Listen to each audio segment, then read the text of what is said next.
तर डॅड, आर्यसच्या हातात अधिकार आले त्यानंतर पहिल्यांदा आपल्या कंपनीने नवीन वेंडर्सना चान्स दिला. ऑफकोर्स तुमच्याच परवानगीनं झालेलं हे सगळं, पण जुन्या वेंडर्सना वगळून नवीन वेंडरनी त्यांची जागा ऑफिसमध्ये घेणं, ग्रेप्स फार्मवाल्या वेंडर्सना धमकी जाणं, त्यातल्या एका वेंडर्सच्या फार्मवर आग लागणं, हे सगळं घडवून आणलं गेलंय. यासोबतच आपल्या कंपनीला खड्ड्यात घालण्याचं काम चालू होतं. आणि या सगळ्या पाठीमागे कोण आहे तुम्हाला माहिती आहे? आपण ऐकत आहात अनकंडिशनल लव्ह, प्रेमाची नवी सुरुवात या कथेचा पुढचा भाग सुरू करण्याआधी प्लीज माझ्या चॅनलला सबस्क्राईब करून घ्या आणि आधीचे पार्ट ऐकले असल्याची खात्री करून घ्या. चला सुरुवात करते. अनकंडिशनल लव्ह, प्रेमाची नवी सुरुवात, भाग 52. काही व्हिडिओ क्लिप्स आणि ऑफिसमध्ये चाललेला सगळा गहाळ कारभार काही सेकंदात क्षितिजने प्रोजेक्टरवर दाखवला आणि ते दाखवणं संपताच तो पुढं आला. हे सगळं काय आहे क्षितिज? कार्तिकने प्रश्न केला. सांगतोय, गोडस्मिथ करत त्यानं एक वार आर्यशकडे जळजळीत कटाक्ष टाकला आणि पुढं बोलायला सुरुवात केली. तर डॅड, जेव्हापासून आर्यशला तुम्ही कारभार सोपवला तेव्हापासून या ऑफिसमध्ये जे काही घडत गेलं ते सगळं मी तुम्हाला दाखवलंय. आता याचा नेमका काय अर्थ आहे ते मी तुम्हाला सांगतो.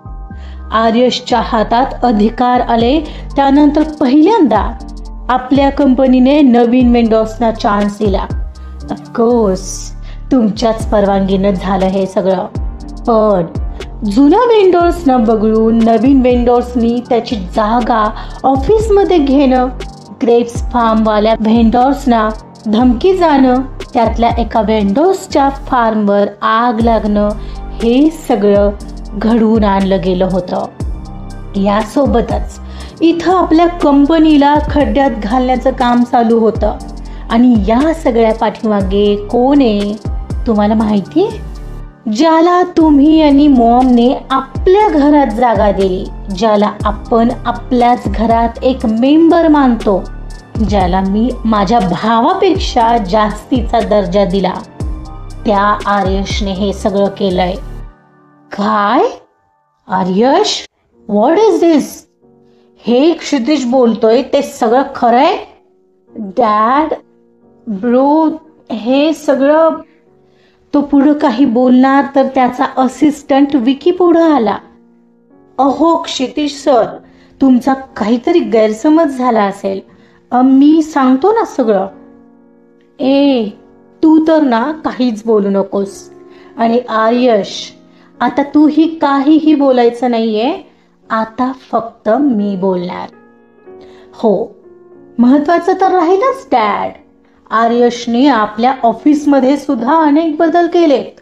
खूप साऱ्या नवीन लोकांना संधी दिली. बट हे तेच लोक आहेत जे आपल्या कंपनीला घातक आहेत, ज्यांना हाताशी घेऊन आर्यश हे सगळं पार पाडत होता.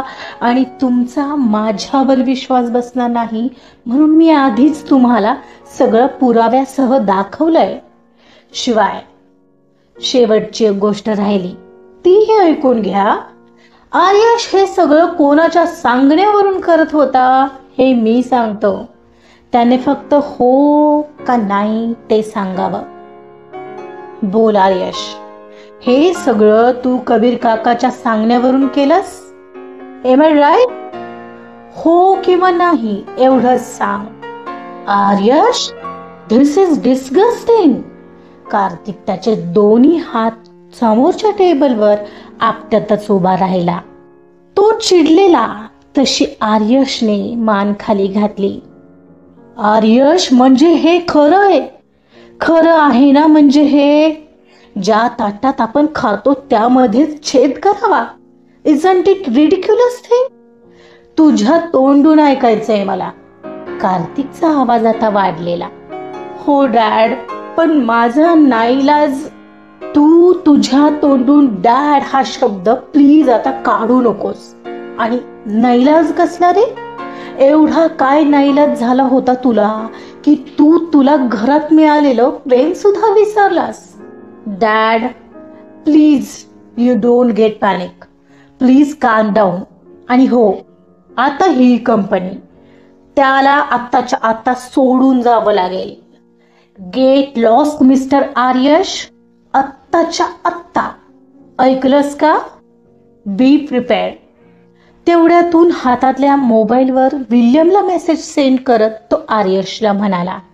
आणि हो, फक्त आर्यशच नाही तर आर्यश सोबत या कंपनीतून ज्या लोकांना कायमच जावं लागणार आहे त्यांची नावही मी आत्ता घेतोय, कारण ते सगळे कबीर काकाचे चमचे आहेत. आणि आता मी ज्यांची नावं घेणार आहे ते सगळे आत्ताच्या आत्ता आपलं रेझिग्नेशन देऊन निघणार आहेत. Rajveer please pass the list. तो हात पुढे करत म्हणाला.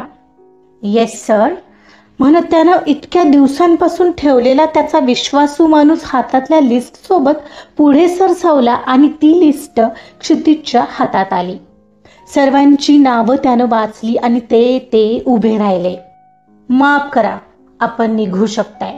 आणि जे इथं मीटिंग रूम मध्ये हजर नाहीयेत त्यांना मेलने इन्फॉर्म कर राजवीर. That's it. क्षितिज काम झाल्याच्या खुशीत हाताची घडी घालत अगदी त्याची सर्वांवरून नजर फिरवत म्हणाला. तसे सगळे एक एक करत निघून जाऊ लागले. आर्यश मात्र तिथंच होता. क्षितिजची एव्हाना नजर त्याच्यावर आलेली. काय तू अजूनही इथंच?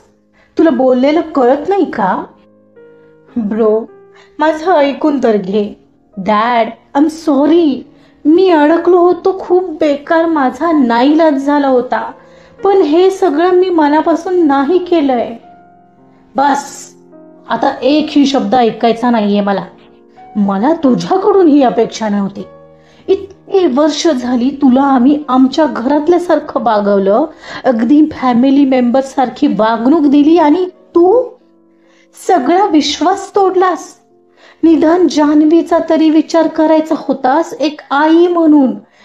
तिनं जेवढं प्रेम क्षितिजवर केलं तेवढंच तुझ्यावरही केलं होतं आणि तू तिचाच विश्वास तोडलास.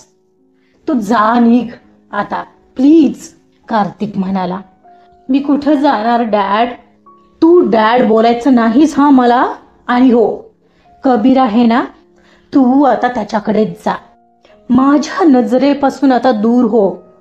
क्षितिज कम विथ मी म्हणत कार्तिक त्याच्या केबिन मध्ये निघाला आणि सोबतच क्षितिजही त्याच्या मागे निघाला. ब्रो लिसन मी नो, तू तरी ऐक.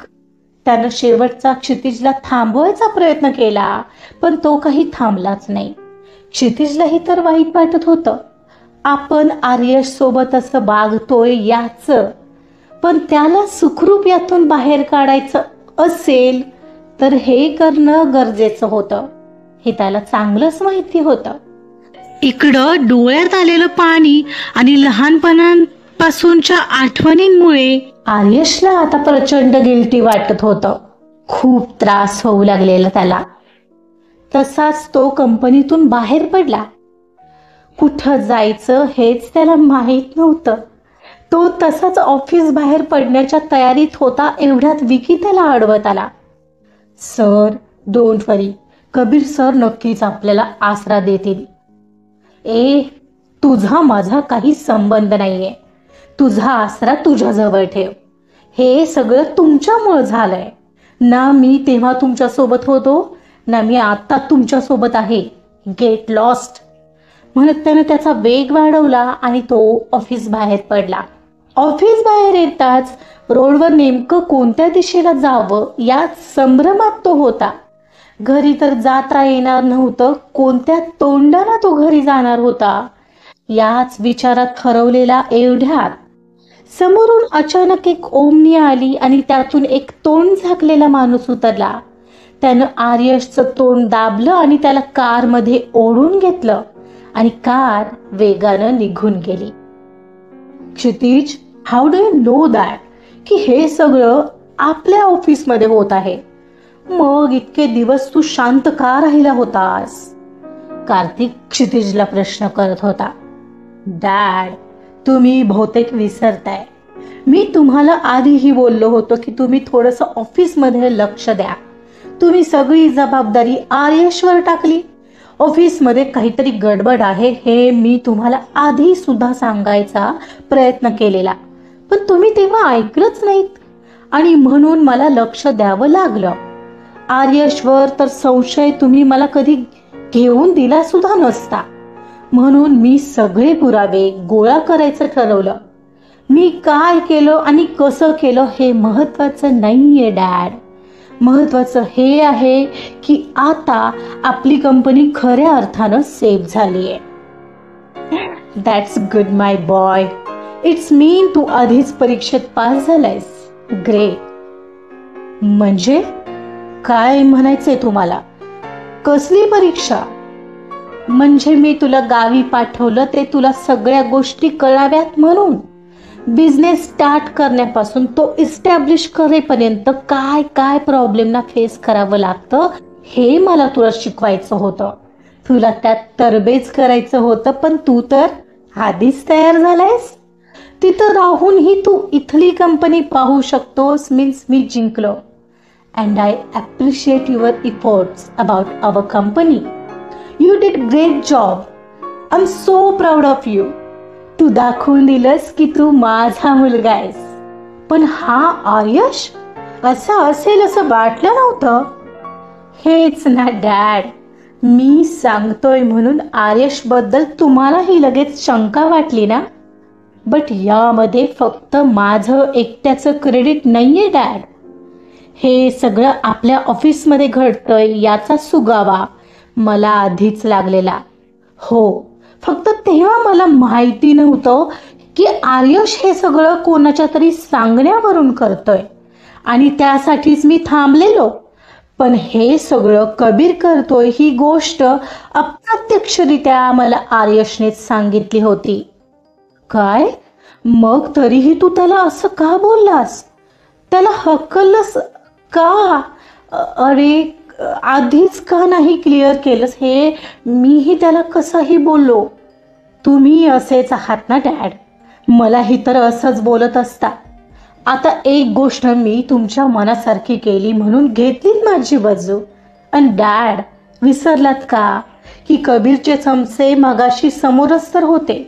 कबीरला असं वाटायला हवं की आपण आर्यशलाही आपल्या घरातून हकललंय. नंतरचं नंतर पाहू. अरे, पण तो आता कुठं गेला असेल? त्याला कॉल तर लाव. डोंट वरी डॅड, मी त्याला बरोबर जिथं पाठवायचं तिथं पाठवलंय. आता माझं काम झालंय, मीही निघतो. आता तू कुठं निघालास? आणि हे मग ऑफिस कोण पाहणार? आर्यश नाही, तू तरी इथंच नको का राहायला? क्षितिज, इट्स माय ऑर्डर. इथून पुढे आपल्या कंपनीचं काम तूच पाहणार आहेस. आय एम सॉरी बेटा, मला फक्त तुला काबिल बनवायचं होतं, जे की तू आता बनलायस. तू आता इथलंच काम पाहणार आहेस. आर्यशसाठी काय करायचं ते मी बघतो. जर मी इथलं काम पाहणार असेल आणि तुम्ही मला सगळे अधिकार देत असाल तर मला डिसिजन मेकिंगचा अधिकार असेल. हो ना डॅड? ऑफकोर्स क्षितिज, तू माझं हृदय जिंकलंयस आज.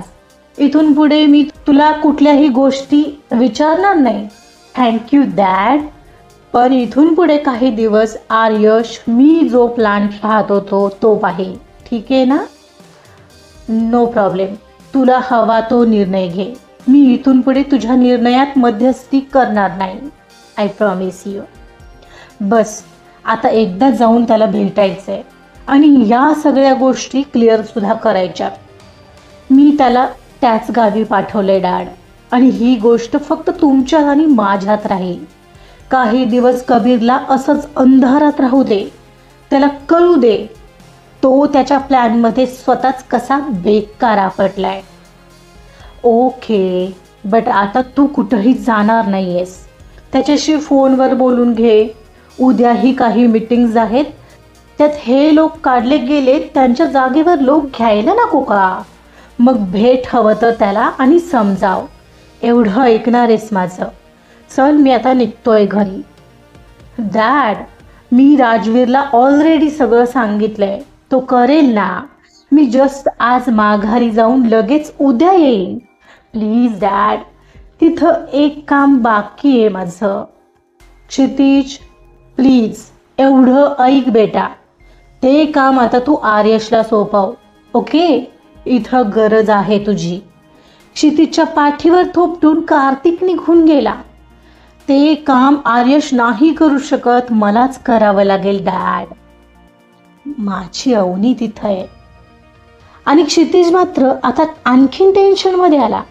एका गोष्टीतून बाहेर पडतो तोपर्यंत दुसरी गोष्ट त्याच्यासमोर एखाद्या संकटासारखी आभासून उभी होती. एकतर इतक्या घाईने पुण्याला आलेला त्याचा जीव मागे सोडून तिला तर नीटसं भेटलाही नव्हता आणि आता इथून पुढं इथंच राहायचंय. हे अवनीला कसं सांगायचं हे काही त्याला समजत नव्हतं. आजचा भाग इथंच संपलेला आहे. क्षितिजनं तर आर्यशचा प्रॉब्लेम सोडवला आणि कबीरचा सुद्धा, पण आता तो पुण्यातच अडकलाय. आता इथं राहून अवनीची तो काळजी कसा घेईल. बघूया काय होतंय पुढील भागांमध्ये. आणि त्यासाठी ऐकत रहा अनकंडिशनल लव्ह, प्रेमाची नवी सुरुवात. कथा आवडत असेल तर प्लीज लाईक करा, सबस्क्राईब करा आणि शेअर सुद्धा करा. Thank you so much.